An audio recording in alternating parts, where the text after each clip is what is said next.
Okay guys, welcome back to the mill. Thanks for tuning in to Bearded Lumber again. This morning is a great day for Matthew and I, let me just tell you. If you've been following along on our kiln build series, we've been hard at it basically all this year, but it's really been super busy since 1st of June, getting our blocks laid, and I think first week of July we started framing this building from the blocks up. And today is September the 15th, and we're finished. Actually, it's ready to put lumber in today and turn on and make it work. But this has been a very labor-intensive process. I knew it from the beginning, and it exceeded my expectations in how much time and labor Matthew and I had to put into this. But this video probably won't be too long. We're just going to go over a lot of the aspects of the build. Some things we kind of glossed over a little bit as we were doing it, just because we had to get it done, you know. So that being said, let's do a walk around, and I'll try to point out all the different things. If you got any questions, comments, just leave them at the end, and I'll do my best to address those as well. But thanks for tuning in, guys.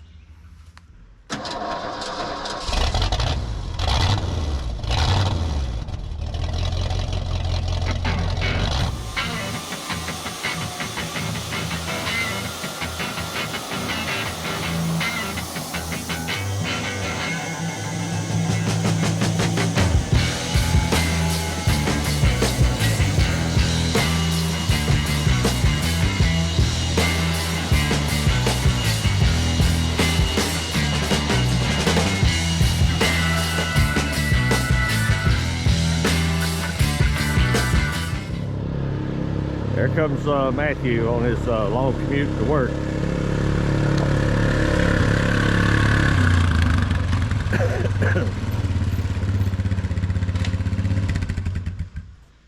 Okay guys, let's talk about this side of the building.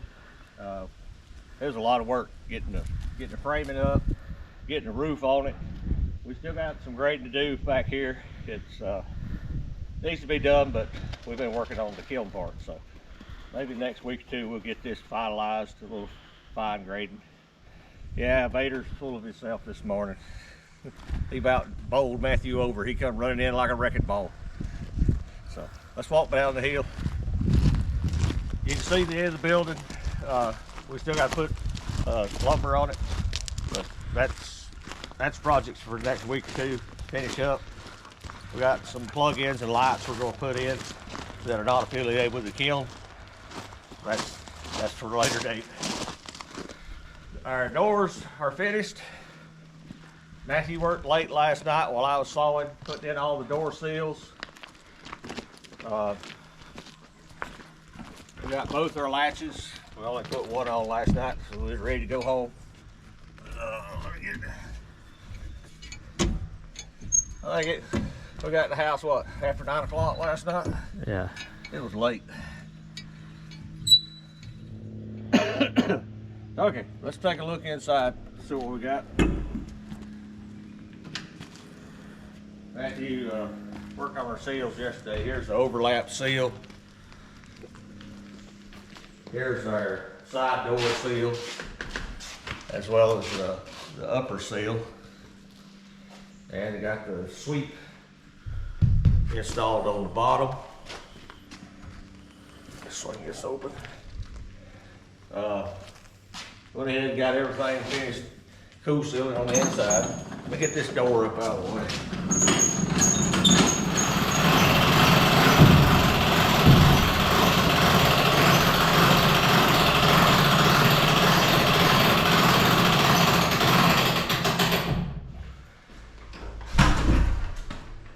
Okay.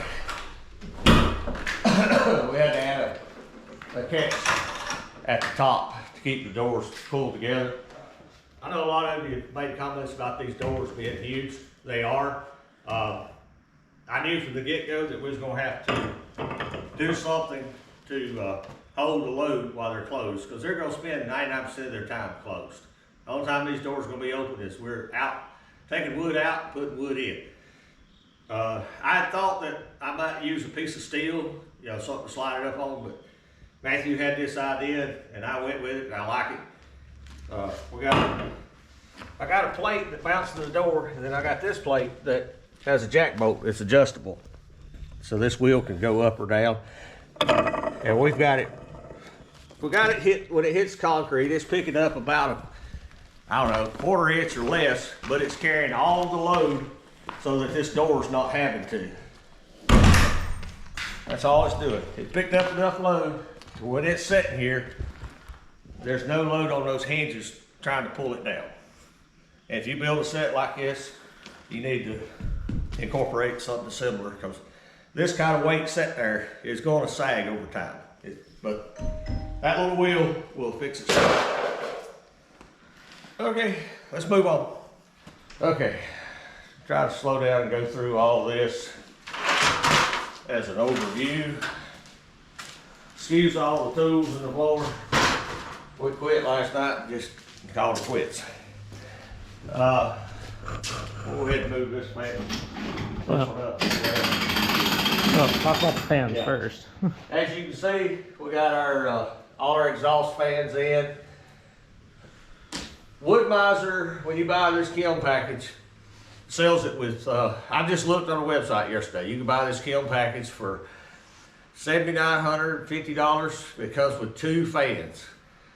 And the first thing Wood Mizer dealer told me is you need more.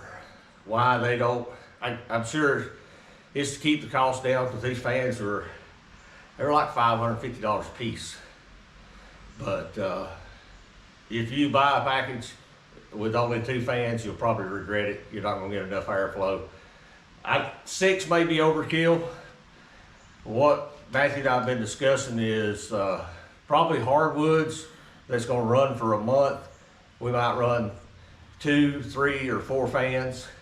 But when we're doing a max load of green, softwood, pine, poplar, stuff like that, we'd probably run all 6 fans to get maximum circulation, because this thing's going to be evacuating probably the maximum amount of water every day that it can do, which is about 250 pounds. So you need good airflow to keep your pine especially from molding in the first few days while you're trying to evacuate that much moisture. And I'm thinking the airflow will greatly help that. More videos to come on that. We're gonna be experimenting. You go along for this process. We'll try to document, you know, at least the first 8 or 10 loads we run, because I looked the other day for videos on how to run this stinking kiln, and there's none out there to tell people like me or people like you that just bought one, kind of the basics of how to get started, how the controller works, where to set your temps, you know. So we're gonna go through this journey together, and I'm gonna learn, Matthew's gonna learn, and we hope we can help you learn. So let's get this iron dam up out of the way.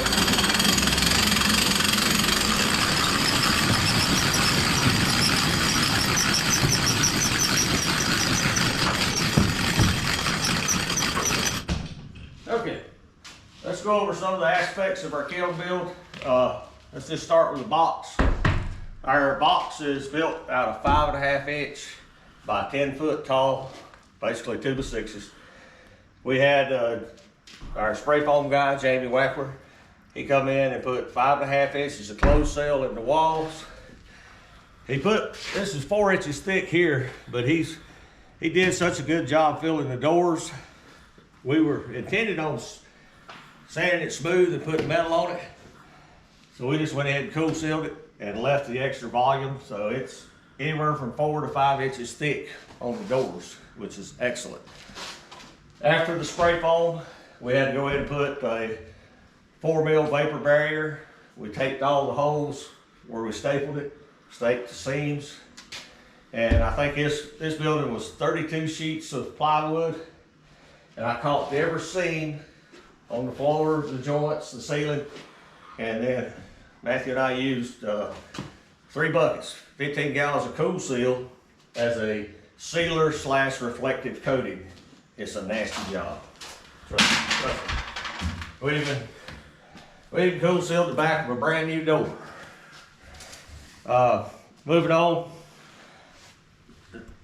I have not seen any of these controllers up off the ground.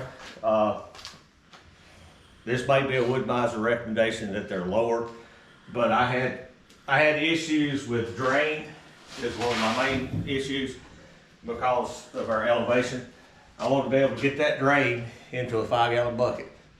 So we elevated our controller, or our compressor unit, 24 inches off the floor. Of course, here's your reusable screen. The main wire for the controller, or for the compressor, comes from the controller. I forget, there was a dozen wires that you had to hook up in here. Very, very user friendly. They're all numbered. You know, number 1 goes here, right down the list. Get them all in there. Our wet bulb, dry bulb indicator comes from the controller out here. You got your wet bulb with your probe. Just uses a sock that wicks water up out of this jug, which we don't have any in yet. And then your dry bulb is basically a thermometer. It measures our temperature, and the controller reads the difference between these 2 probes. When you install your controller unit, you have to have a P-trap. I found this one at Lowe's. I was gonna make one and they had one pre-made, made life easier. Here's the penetration in the wall for all our controller lines. These are all your probes. We got them numbered 1, 2, 3, and 4. Those will be installed when we put our first load of wood in. I'm gonna flip the light on. You wouldn't believe it, but we had a difficult time finding some lights that I felt confident with putting in a kiln. Ended up finding these at Lowe's that had a good heat rating on them. They wasn't too bad. They was what, $25 a piece? Yeah. Not including the box and the wiring and all the fittings. Now, on the back side of our fan wall, we didn't cover it a whole lot, but I've seen some kilns. Let me get a tape measure. There's one laying here. Sorry. I've seen some kilns with exposed wiring. I've seen some done very well. It's worth the effort. You gotta realize this kiln is gonna run at 120 degrees and we're gonna spike it to 160. All your wiring needs to be in conduit. If you can't do it, hire somebody that can. This stuff gets quite expensive. These little boxes are like $5 a piece. These plastic fittings, they're $3.50 to $4 a piece. You know, the pipe itself, I think a 10-foot stick was $22. The flex cable, I ain't got anything to flex cable because a cousin dropped it off one day. Somebody gave it to him on a job. He said, "Here, I don't need it." Well, it come in handy. We used it. Up here we have our over temperature exhaust vent. This wire feeds all the way back to the controller, and it actually goes inside the controller. You have to wire that in. This is here if our kiln gets over the preset temperature of 120 degrees, it will open up, evacuate that hot air, and it will suck in on this side through the intake vent some cooler air to bring the temperature back under control. That's the function of that. Like I say, all our conduit, it feeds back into this main line here. It goes through the wall. Most of it is for the switches for the fans, but there is one circuit for the over temp fan. Oh, speaking of this, I've never seen a kiln with a back door. To me, it just seems like an obvious thing to have. We can come in and check our lumber without having to open the big doors. Come in the back hallway. We come through the floor with our 3-inch to 2-inch adapter with our main power feed over here. Currently, we got 2 circuits for lights, 2 circuits for fans, and then another 40 amp circuit for the controller itself. Got plenty of room left to add on.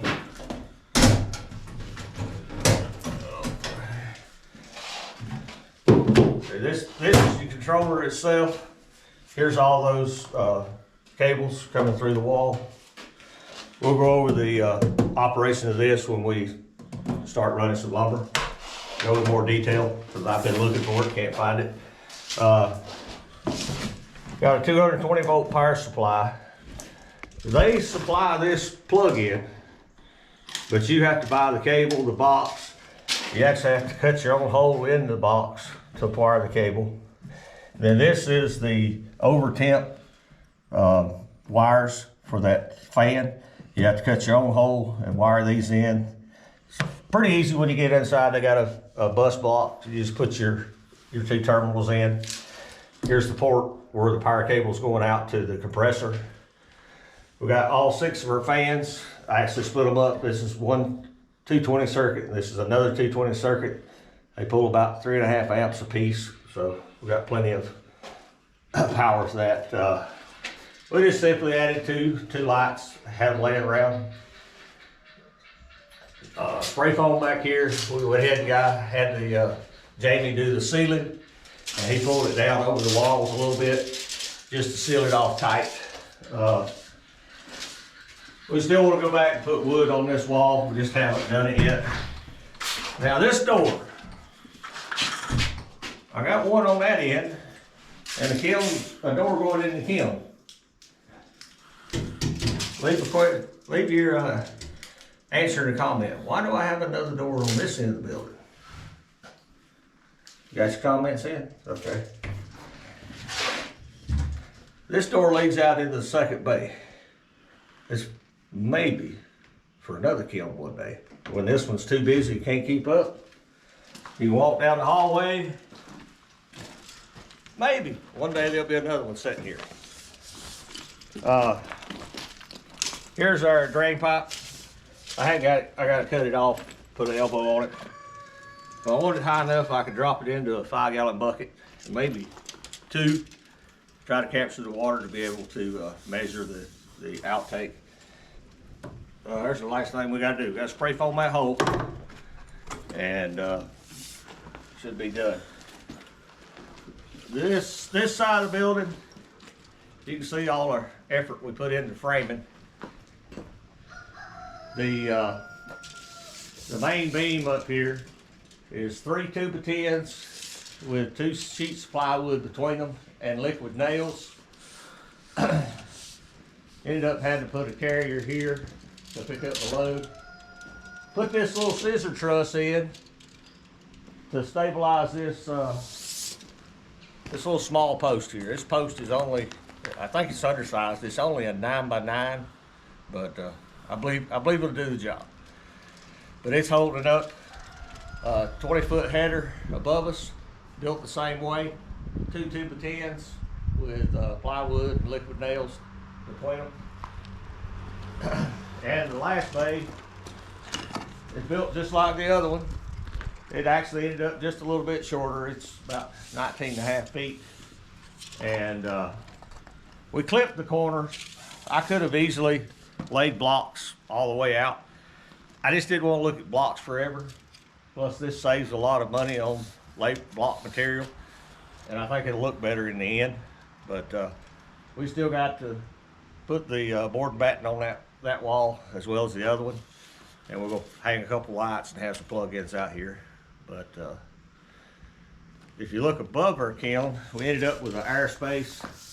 We were going to box it in, but Matthew had a good idea of just leaving it open because it's sitting on top of a 120 degree box. So any heat we can evacuate probably be beneficial to the roof.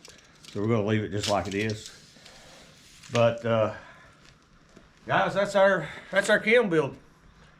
It's been 3 months of very intense labor, and Matthew and I we're tickled beyond belief to be done with it. I'm hoping to get sleeping better at night. But we appreciate you tuning in, watching this build. Like I say, I've looked for these videos, looked for any kind of help I could get, and I haven't found it.